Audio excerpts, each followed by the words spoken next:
This is Smallzy'S Surgery. Hello, sir. Hello. How you doing? What's your name? Liam. And what age are you? 14. And why are you here? A lot of people have said I'm a good singer and I've got the X Factor, but I don't really know what the X Factor is, and I believe that you guys do. One Direction.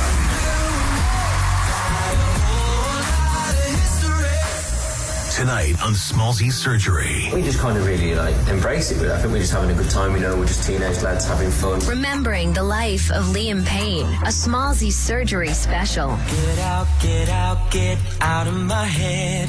Fall into my arms instead. We had so much fun in Australia, so many great stories. The good old days. The good old days. Thank you very much.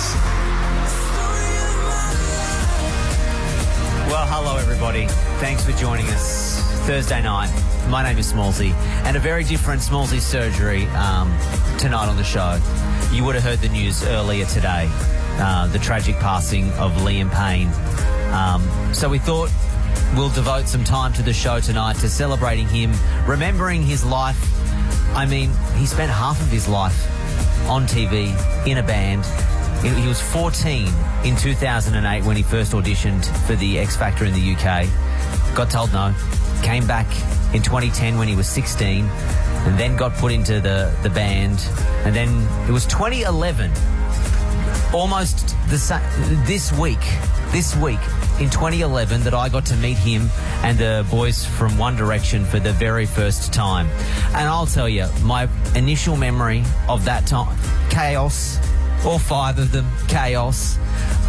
Liam, Louis, Niall, Harry and Zayn. I got to sit down with them and Liam was the one who told me all about One Direction, because here in Australia we didn't really know much about them. Yeah, I mean, we went on the X Factor, we all entered as solo artists, and we made it through to boot camp, got told no, and then got put together as a band. Dun, dun, dun. And here we are. To be honest with you, it was like going to a new school and just, making 4 new best mates. Oh, bless. So, for the next little while here in The Surge, we're going to stop normal programming and we're just going to celebrate his life, play some 1D bangers and play some of my favourite moments from him. Let's go back to where it all started, shall we? Single number 1, One Direction. What Makes You Beautiful? We are remembering and celebrating the life of Liam Payne tonight here at Nova. The news broke earlier today that Liam Payne died in Argentina. The phones are ringing. I think we should take some calls. We could do that. If you've got a favourite Liam Payne memory, if you were there at the first Australian tour. I remember the first Australian show at the Hordern Pavilion in Sydney. I think that was like row 3. I don't want to show off, but I was there. Feels like a lifetime ago. 13/24/10. If you want to be part of the show as we celebrate Liam's life. I have dug through the archives and found a whole bunch of old interviews. I think we're going to go. So I first met them in 2011. Yeah. In London, and then I went back to London in February of 2012, and I think it was just after they had won the Brit Award. Okay, here we go. Let's play this clip. This is One Direction and me in London. We are live from London tonight, and we're sitting on the ground. The boys from One Direction. Hello. G'day, mate. G'day, mate. Boys, first up, I was going to say, rumours are you're the biggest boy band in the world, but after last night in the Brit Awards, I think it's now official, right? No, that's a massive compliment for you to say that. I mean, we're just loving it at the moment. Went over to France the other week. It was amazing in France. We're going over to America tomorrow, so well excited about that. Yeah, I remember that day. I think they may have been slightly hungover. We were sitting on the ground. They were in their rehearsal, like a rehearsal space, because they were getting ready to do and go and play shows on tour. And yeah, I just remember. I remember there was no photos because they all looked like they had had a big night. Fast forward a couple of months later, and then I think it was April of 2012. They were here in Australia for the very first time. They came in here to The Surge. We co-hosted, and I think we did fan calls. Yeah. We got people to ring into the show to speak to One Direction. Have a listen to this. Abby is on the phone now. Hello, Abby. Hello, Smallzy. One Direction here. One Direction. I love you. Me too. Hi. Oh my God, hi. Hello. Oh my God, I love you so much. You don't understand. Thanks, babe. You got a question? What was your last dream you had? I had a dream before we went to the harbour yesterday. Me and Louis had a swimming race, and then I got like a little flashback when we were swimming. I was like, oh yeah, It was that meant really to be, strange. Liam. It was meant It was. to How be. you won in the dream in real life? Liam was dreaming about swimming romantically with Louis. Oh, what a bromance. Skinny dipping. That interview happened right here in this. I'm still broadcasting in the same studio that we did that interview in. Wild. 13 24 10. If you've got some One Direction memories, the first show you saw them, the first time you saw the band, you want to be part of the show, feel free to call up. Coming up in a second, are we going to play a part of his first solo interview? Yeah. All right, coming up, we're going to fast forward to his solo career right now. His track with Rita Ora here at Nova. That's One Direction and Story of My Life. Tonight here on Nova, we are celebrating and remembering the life of Liam Payne after the tragic news that we all learnt early this morning. We've done some digging through the archives. I've got some more favourite moments in just a second from Liam over the years here on the show. They have taken the country by storm. Give it up for the boys who are up all night. One Direction. As we sat here this afternoon, piling and going through all of the archives, you just don't realise how many memories, how many times the boys and Liam were on the show over the years. Morgan, you got some memories of Liam I and the do. first time you saw Liam live in One Direction. Yeah. So I would have been 15 at the time for the 2013 Take Me Home tour. I don't know, obviously people are going to remember this, but their boys had like signature looks. Yeah, of course. When they went on stage and stuff. Yeah. So I decided to take one of each and wear it to the concert. Okay. As bad as it looked, I wore a plaid shirt, bright coloured jeans, suspenders, a snapback hat, and a bow tie. All class. It was the early 2010s. It was the early 2010s. We don't blame you. Yeah. So, embarrassing because Mum put it all over Facebook, but I actually don't mind now. I'm so happy to show that photo because it's just peak who I was at the time. Absolutely. Hey, Love it. there was a directioner in all of us, right? If you've got a memory you want to share, 13 24 10. Let's go to 2015 right now. We're going to fast forward to, I think, the last album the band released, Made in the AM. Again, I went to London.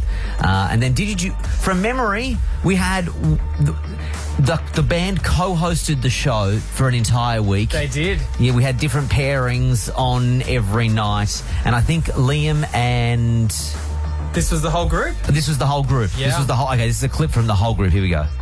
Yeah, I think when you actually sit down and think about what's happened, it kind of is extreme, man. It's crazy. Like, we can't even understand or begin to understand how we got to this point and how amazing the fans have been to us over the past 5 years. It's been nuts, but that's what the break's kind of about. I guess we haven't really had a minute to sit and think about how great things have actually been for us, so I think that's going to be like a real point of realisation. I've got some stats. 65 million sales worldwide, performed to 7.5 million fans, 115 official album number ones around the world, the movie, the DVD, the fragrance, the merch. Do you have like a garage of just shit that you've just accumulated from around the world? Like, I can imagine at all of your houses there's like just merch from the years gone by and you're just like storing it up one day. We actually got a new pinball table in my garage, and I was recently looking at all the plaques when I went in there. I was like, this is crazy. There was a lot of things, wasn't there? Remember the fragrances? The toothbrush. With the One Direction toothbrush. I remember the One Direction toothbrush. Okay, should we play was this the first solo single? This was the first solo single after they had their hiatus and they all went their separate ways. Liam teamed up with Quavo, with Ed Sheeran. They wrote this song, Strip That Down. It's Liam Payne's first solo single. We're celebrating and remembering him tonight here at Nova. That is One Direction and doing one thing for you. Smallzy'S Surgery. A very different Smallzy'S Surgery tonight here at Nova. We are celebrating and remembering the life that is Liam Payne. The awful news that we woke up to this morning was that Liam tragically was found dead in Argentina. Only a few days after he had reconciled with Niall and on his tour, and had posted some fun photos with fans, and I've seen some TikToks around today of him doing meet and greets with fans outside the hotel, and it's crazy how things can change so quickly. And in the blink of an eye. So tonight on the show, we're celebrating his life. We're celebrating the moments that how I came to know him, which was through music and through the band and his solo career. We've gone through the archives. And so where are we going now? What is this, the week of the co-host still? Yeah, 2015. Okay, this is the week of the co-host. I guess we spent a lot of time with the boys that week, right? Like, they were here every night on the show. It was the last album that they were going to release for an indefinite period of time. So I think we decided to do a little game of walk down memory lane where I was going to quiz them on some iconic things that happened to them in their time here in Australia. If you're a true fan, I'll just say snake habitat, and I'll say red underwear on the balcony. That should be all you need to hear. So let's have a listen. You know Australia loves One Direction. You know you guys have been down under a whole bunch of times to play for fans. Right. I have got a quick question round of things that have happened in Australia. In 2013, who had their red underwear stolen in Sydney? Me. Bang. You have to say your Seen that. Oh, you buzzer. Let's make some I'll give rules, that to you. guys. Question 2. You visited Australia for the first time in April 2012. It was a pretty crazy day. Do you remember how many TV helicopters followed your drive? Harry. Louis. 3. There was 3, yes. 2 TV, guess. 1 police helicopter. Absolute guess. Last question, here Seriously, I'm we go. impressed. Which band member warned girls in an Australian city not to climb into the hotel because... Harry. Oh, no, Louis. Oh, it's Liam. Because of the snakes. Snake habitat. What a saga that was. Wasn't the snake habitat saga? Well, it was in Adelaide, right? Yeah. There was apparently like a reptile park directly behind the hotel, and then fans, the same fans that climbed the hotel to get his underwear, were climbing through the reptile enclosure and through the snake pit to get access to the hotel. I don't know if we'll see that level of crazy fandom for a band again in our lifetimes. It's pretty crazy when you think about it. I mean, I just think about the times when they came here into the studio and there used to be police and the elevators would get locked off and then girlies would climb in through the fire escape. Hiding in the car park. Oh, they were the good old days, weren't they? Should we do another Liam Payne solo track right now? He teamed up he worked with a variety, in his solo career, he worked with a variety of different producers and artists and rappers, and he worked with Jonas Blue on this track called Polaroid. If you remember that, I believe we smashed the hell out of this track. Liam Payne, Polaroid. Tonight, this is Nova. Let me tell you. One Direction. And all your little things. Tonight we remember and celebrate the life of Liam Payne. That was Little Things from the first One Direction album and a song written by Ed Sheeran. Little random fact for you if you didn't know. It still doesn't feel real. No. It still doesn't feel real. And I was just, as that song was playing, for people who've listened to this show for the number of years that I've been on now, number one, thank you. I feel like we grew up together with this band, and losing Liam sort of is a bit of, I guess, forced closure. We move on to the next chapter now, like that. We can never go back to that. There was, I think, the last little clip I'm about to play you was the last time that Liam was here on the show, where I asked him about the chances of a reunion and the possibility of a reunion. I think every Directioner held out a little hope that the 5 of them one day would get back up on stage and sing. And I think, judging by Liam's answer, have a listen, I think he wanted that as well.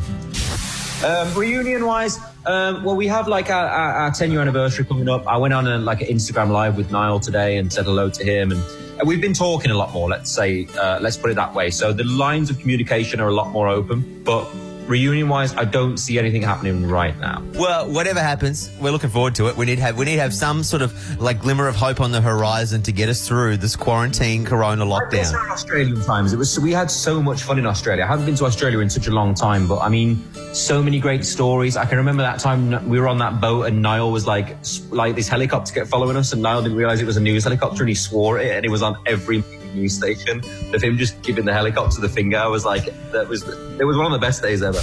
I remember. We won't ever get that reunion now, which is sad. My thoughts are with his family and his close friends, and obviously with his child Bear, who's 7 years old. I think a lot will be said in the next couple of days about how he passed away, the circumstances surrounding it. I didn't want to get into that tonight. We just wanted to celebrate his life and celebrate the boys and celebrate the band and the boy. I think, and speaking of the other boys, they're yet to make a statement. I don't think Niall or Zane. Not yet. They haven't said anything. I would assume overnight our time, they're probably dealing with some grief and working out the best way to put out a joint statement. Anyway, I thought that was something special that we needed to do. Thank you for listening, and thanks for listening to the show and being here for the journey over the last, is it 13 years? 13 years. 13 years since I first got to meet him. Smallzy, celebrating the life of Liam Payne. Right here on Nova. All right, Smallzy'S surgery on Thursday night. Thanks for taking that walk down memory lane with me as we remembered and celebrated the life of Liam. From the text line, hi Smallzy, I've tried to let the day pass without having a moment to remember the memories of my entire teenage life. Encapsulated with what they shared with us. Heartbroken, it'll never be the same losing him in the way that we have. But getting in my car to hear your tribute was the ride home I needed. No doubt you're feeling it too. Yeah, I really am. It's strange. Earlier today I was shocked, but there was a moment there at the top of the show. I think I said that to you, producer Zach. I was like, I think I'm about to cry. Yep. I think I'm about to get a tear in my eye. The show must go on though. Remembering the life of Liam Payne, a Smallzy'S surgery special. Get out of my head. Fall into my arms instead. We had so much fun in Australia. So many great stories. The good old days. The good old days. Thank you very much. Yeah, celebrating, paying tribute to Liam Payne after his death was announced earlier today, and sharing your memories as well. You've been sending me texts all night. This is from Sophie. A memory I have was when I was 5 years old back in 2012. I used to send Liam birthday cards, Christmas cards, Valentine's Day cards, all of that. But my clueless self never used to put any stamps on them. I just used to put them in the post box, and I would fantasize about Liam reading my letters. But he never got them. I also used to have a cardboard cutout. Didn't everyone have a... I don't think there was a directioner listening who didn't have a cardboard cutout of at least one band member. But as they got older, they did things too. Also on the... No, I mean drew hair on or... also, Ali says Liam Payne was a massive part of my life since I was a kid. We now, as adults, we had silly drinking games and nights listening to Strip That Down or having a good cry to little things. He's been there through his music has been there through all of my life's ups and downs. Thank you for hosting the tribute for him. I drove and started a little memorial with flowers at the Adelaide Entertainment Centre. It's a really nice way to finalise a really sad day. Thank you. Bless you. Also, hello to Maddie, who said, and quite aptly has summed it up, we'll always have his music. And that's how I thought we should end the show. Play a powerful One Direction song from their last album. If you're a fan, you'll know. If not, have a listen to the lyrics. They're really powerful in a moment like this. My name is Smallzy. If you want to hear the tribute in full, the podcast is up on the Nova Player now. You can listen back to it in full. This is One Direction. Rest in peace, Liam. If I could fly. Smallzy'S surgery is a Nova podcast. For more great shows like this, head to novapodcast.com.au.